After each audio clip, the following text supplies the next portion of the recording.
Pabor ang ilang commuter group sa planong paghihigpit sa mga may e-bike. Umaalma naman na mga ginagamit ang e-bike nila bilang pampasaherong sasakyan. Nasa frontline ng balitang yan si Brian Basa. Hindi makalarga ng mabilisan ang bus na yan sa EDSA Carousel sa bahagi ng Cubao nitong Biyernes ng gabi. Meron kasing e-trike sa harap. Grabe, no? Ha? Wala, panis pala kayong mga MMDA. Grabe makahuli ng mga kotse, makahuli ng mga motor. E-bike lang pala kapalit nyo. Katapat nyo. Di ba, mantakin mo e-bike nasa busway. Panay busina, wala. Tapos pag binundol mo yan, lagot ka pa.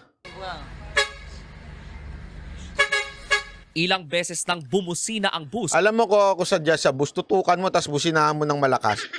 Yung tipong mabibingi talaga. Para tumabi ang e-trike. Pero deadma ito at nanatili sa bus lane. Saka lumipat sa regular lane kahit bawal sila sa EDSA. EDSA po ito ha. Hindi ho ito biro. Problema na ito sa Pilipinas ngayon.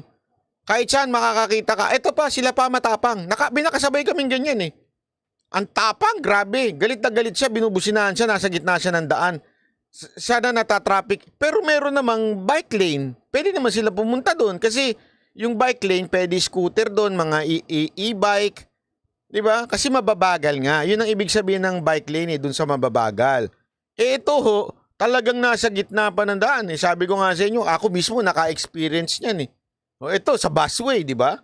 Isa ito sa mga pinakabagong insidente ng tila pagiging pasaway ng ilang e-trike o e-bike driver. Aminado ang pamahalaan na kulang ang regulasyon para sa electronic vehicles, partikular na sa rehistro. Kaya hindi makastigo o matikitan man lang ang mga lumalabag sa batas trapiko. Pero giit ng isang commuter safety advocate, hindi dapat palusutin sa pananagutan ang mga... Dapat iparehistro na yan. Hindi, dati tutol ako dyan eh. Yung scooter, okay lang. Yung gano'n, yung nakatayo. Pero ito dapat i-rehistro na. Anong pinagkaiba niya sa tricycle? Pareho lang sila eh. Nagsasakay pa nga yan eh. Tapos hindi sila rehistrado? Paano nangyari yun? Pampasahe yan, ha? Ginagamit ho yan. Nagsasakay ho yan ng mga pasahero. Ibig sabihin, no, abay may pananagutan dapat sila sa pasahero nila. Paano magkakaroon ng pananagutan ko walang rehistro? Sasabihin na naman ng ibang congressman dyan, anti-poor. Anti-poor ina nyo. Pasaway na e-bike driver. Kapag ka reckless ka, no?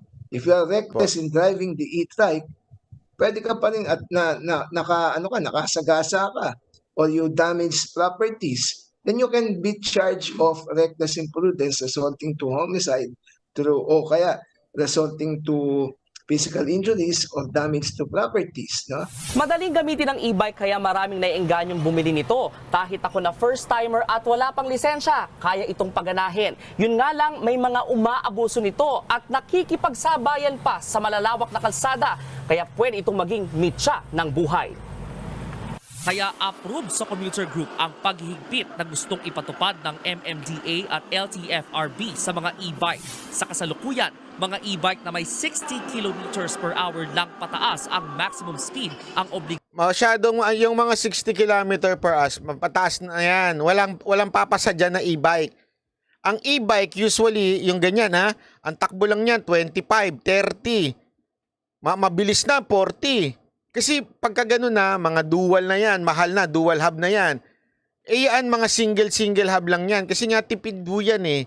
Mura lang ang ano yan. So, ang totoo lang, mga 30 lang yan. Baka nga yung iba, 20 lang ang takbo, 25 lang eh.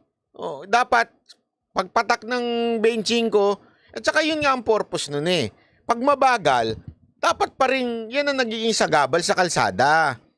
So, hindi dapat pinapayagan pag mabagal. So dapat may batas na gumawa, sana yung mga kongresista natin puro ang nasa isip yung PIPI na yan, sana gumawa ng batas na bawal sa kalsada ang bawal sa yung main road ibig sabihin hindi pwede sila sa bus sa bike lane.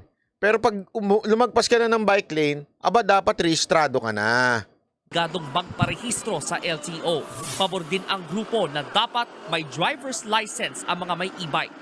You find unlicensed drivers, no? Using e-bikes. And they are using it not sa mga subdivision roads lang, but even sa mga major thoroughfares. I would rather knock on sa mga local legislators. Come out with ordinance. Tama, maganda siguro dahil wala namang silbi yung mga congressman natin. Maganda siguro sa LGU na lang. Sa mga LGU nyo na lang yan. Magpatupad na kayo sa mga sa mga councilor nyo. Magkaroon kayo ng ordinansa na bawal sa main road yan. Pwede sa yung mga barabarangay lang o sa mga subdivision, okay lang yun. Pero bawal na ho sa labas. Pag sa labas, dapat rehistrado na. Yun nga lang, kailangan LTO yun. Hindi, dapat mag-usap yung LTO tsaka tong LGU. Ordinances, where you have to regulate saan lang sila pwede dumaan. Ang 64 anyos na sinonito nag-aalala sa binabalak na paghihigpit ng pamahalaan sa gaya niyang may e-trike. Baka raw mawalan siya ng hanap buhay lalo't pinamamasada niya ang e-trike. Siyempre may edad na. Hindi na pwede sa kontraksyon. Mabuti kung may pinag-aralan, pwede ka sa opisina, tapos wala na. Kaya dito na lang. Pero kung matuloy ang paghihigpit, wala raw siyang magagawa kundi sumunod na lang. Kung ano ang desisyon ng batas, yun na lang, basta mahal. Hindi, ang dito, dapat mga politiko natin, tulungan din.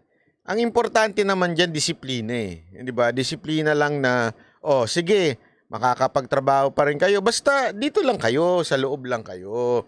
Dito lang kayo sa bike lane. Huwag kayong pupunta sa kalsada. Kailangan kasi may kaayusan. Hindi naman pinipigilan yung inyong ginagawa eh. Kaayusan lang, hindi kayo gumigitna. Ang problema kasi may mga pasaway eh. Talagang gumigitna. Gusto namin, makabiyahe naman kami para sa paghanap buhay. Ang mga gaya ni Nonito na ginagawang pampublikong sasakyan ng e-trikes ang isa pang dahilan kung bakit din daw dapat maghigpit at disiplinahin ang mga e-bike o e-trike driver. Kapag ginawa mo yan, public utility vehicle, with more reason that regulation should come in. Kailangan na talaga ng may lisensya yung driver regardless of the speed. Why? Because you have already lives to be taken into consideration. Nagbabalita mula sa Frontline Drive. Ayun, maganda punto niya doon. Pagka ginamit ng pampasada, talagang dapat may lisensya na. Hindi na pwede yung, paano kaya, scooter, ginawang pampasada. Ang sweet-sweet ng mga naka-scooter na may angkas. Kahit alam naman nilang no-no yun. Alam nyo ba no-no yun? Yung nakatayo na may scooter, tas may aangkas ka. Kahit bata pa, hindi dapat yun. Kasi iba ang balance ng scooter compare sa mga nakamotor. Iba yun. Kaya, ewan ko ba, may mga kamote talaga eh. Hindi, bata lang naman to. So, pag bata, hindi nasasaktan. Pag bata, hindi nasusugatan. Hindi, ang purpose kasi nun, para hindi ka babagsak eh, di ba? Hindi ka, pag bumagsak ka kasi, iba ho ang scooter. Pag preno ng scooter, alam nyo ba, tataob ka. Pag hindi dahan-dahan, pag binigla mo, tataob ka talaga. Paano pa kung meron kang kasakay? Di ba yun ang doon? Kaya dapat medyo disiplina lang, sa tama lang, hindi naman pinipigilan yung gusto ninyo.